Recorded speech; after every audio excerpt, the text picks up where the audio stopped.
Salut à tous. Alors on vient de connaître les prix donc de la nouvelle Alpine 290. Cette fois-ci, c'est clair, c'est précis. Donc je vais te mettre toutes les informations donc juste ici. Merci à eux qui me les ont envoyés en premier. Et puis après, il y a eu Maxime. Donc je fais pratiquement plus que de l'actualité donc sur la semaine, de dimanche matin en vrac, mais il fallait quand même revenir sur ce type de prix qui sont complètement délirants, c'est-à-dire que pendant que je sais pas Xiaomi SU7 ou je sais pas une Model 3, on essaye de te la proposer à 40 000 euros parce que si encore une fois on enlève le bonus, aujourd'hui on va dire que la 290 de mémoire c'est 38 000 et des bananes.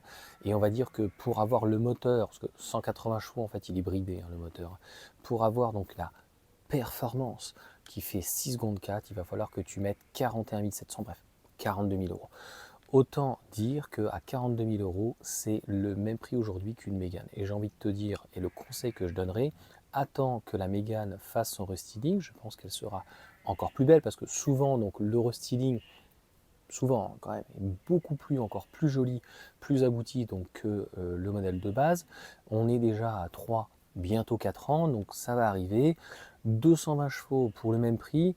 Alors oui, tu n'auras pas 6 secondes 4, tu auras 7 secondes 4, mais j'ai envie de te dire que est-ce que le bras, éventuellement en tout cas la suspension multi-bras va vraiment, je vais dire multi-gras, tu vois, multibras va vraiment permettre de travailler assez.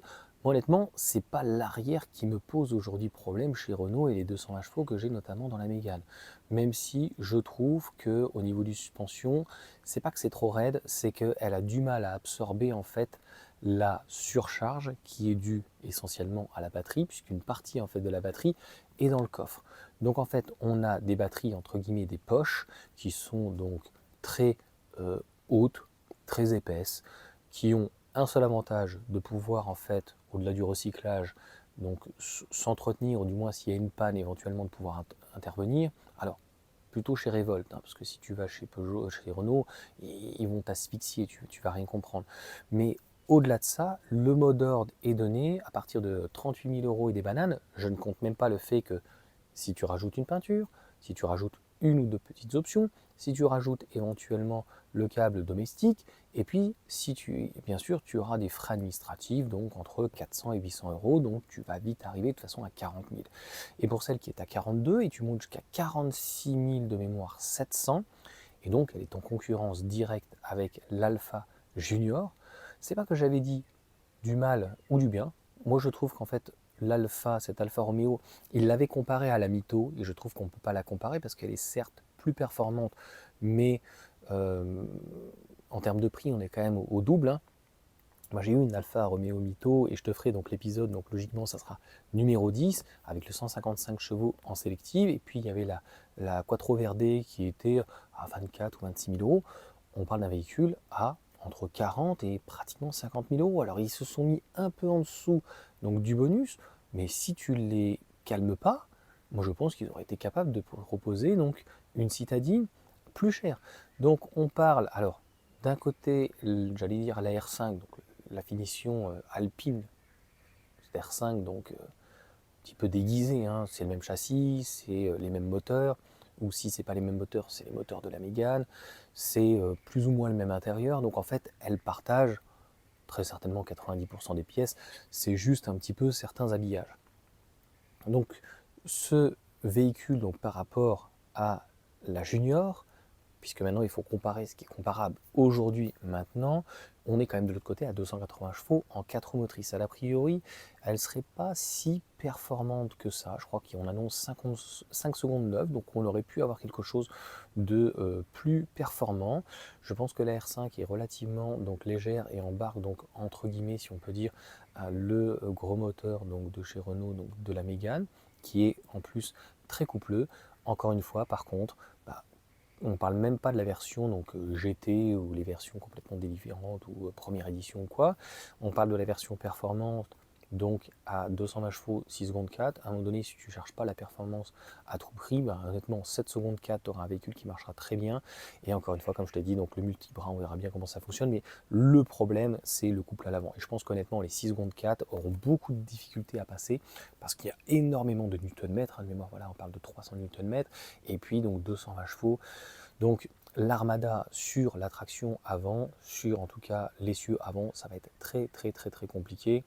Donc la Mégane, je te trouve finalement est beaucoup plus intéressante, beaucoup plus polyvalente. Et si tu cherches d'ailleurs plus grand, bah, à 42 000 euros, 40 000 tu as un Scénic, mais à 42 000 tu as la finition au-dessus donc de l'évolution avec un coffre électrique. Je dirais pour ce segment-là, c'est quand même plutôt bien et un style super sympa qui n'a rien à envier donc à la 290. Encore une fois, R5 qui a 290, je n'attaque pas en fait la partie esthétisme. Je ne parle pas de l'extérieur, ni de l'intérieur, ni éventuellement des motorisations. Je parle du positionnement prix. C'est complètement délirant. Enfin, je sais pas, réveille-toi à un moment donné. Donc même si le véhicule est très bien fourni, bah, j'ai envie de te dire que sans bonus, on peut la comparer par exemple à une Model 3. Une Model 3, donc c'est 6 secondes 1, donc c'est plus performant. Une Model 3, c'est une propulsion. C'est un véhicule donc, qui fait 4 mètres, 69, hein, une vraie berline. Elle a un coffre à l'avant, elle a un coffre électrique à l'arrière, elle a les sièges chauffants, elle a les volants chauffants, le volant électrique, etc., etc. Alors tu vas me dire, ouais, mais elle n'a pas le radar, machin, etc. Ouais, mais tu as vu les caméras de qualité qu'il y a dans la Tesla. Donc, encore une fois, sans bonus, on est en train de parler d'une marque soi-disant sportive ou premium qui, en citadine, déjà se fait arracher par certaines marques. Et je ne parle même pas éventuellement, non pas des Allemandes, mais éventuellement des berlines chinoises. Parce que, en termes de leasing, ça va être quel prix? Ça va être le prix d'une BYD Seal. Bon, à un moment donné, c'est du jamais vu. On n'a jamais vu une citadine qui est somme toute assez classique, hein. On ne parle pas d'une S1, tu vois ce que je veux dire. On ne parle pas d'une Audi A1 Quattro, on ne parle pas d'un modèle unique, on parle d'un véhicule un peu typé sportif, qui a un certain design, mais voilà, qui finalement, grossièrement, excuse-moi, se fait poutrer par la première des modèles 3.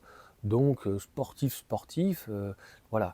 Non, si elle avait voulu, et on va rester sur une note positive, au-delà du prix, si elle avait voulu se démarquer, il aurait fallu vraiment faire une vraie 4 roues motrices, comme pour le coup Alfa Romeo, ce qu'ils ont présenté, 4 m 13 ou 4 m 17, donc ça veut dire qu'on a quand même un véhicule qui est beaucoup plus grand et qui pour le prix, peut-être une alternative à une Model 3, par exemple, qui est quand même la référente dans le monde, en France et ailleurs, en termes de sportivité, et donc d'avoir 4 roues motrices et de proposer, donc faut voir l'intérieur de l'Alfa, on est quand même sur une vraie Alfa Romeo, je trouve. Même à l'avant, mais c'est normal que le design électif dit moi j'aime pas trop par exemple, tu vois, moi je la trouve très jolie parce qu'en fait ils ont dû travailler en fait les appuis et l'air, la ventilation par rapport donc à la batterie. Après voilà, je ne rentrerai pas dans les détails au-delà des performances, donc de l'autonomie, ou même encore une fois sur la partie esthétique, que ça soit intérieur, extérieur. Encore une fois, je trouve qu'elle a une belle petite bouille. Encore une fois, c'est un véhicule qui est très sympa, très agréable. Ça reste une citadine très petite, donc où à l'arrière, honnêtement, tu ne mettras personne ou alors des enfants de moins de 8 ans éventuellement. Un coffre qui est somme toute pas hyper pratique. Je dirais que c'est pas là où on l'attend. On aurait dû l'attendre dans quelque chose de beaucoup plus sportif. Une Alpine, même citadine à 6 secondes 4 avec finalement le moteur de la Mégane et qui n'apporte rien de plus, ben, franchement, ça reste à mon sens extrêmement fade.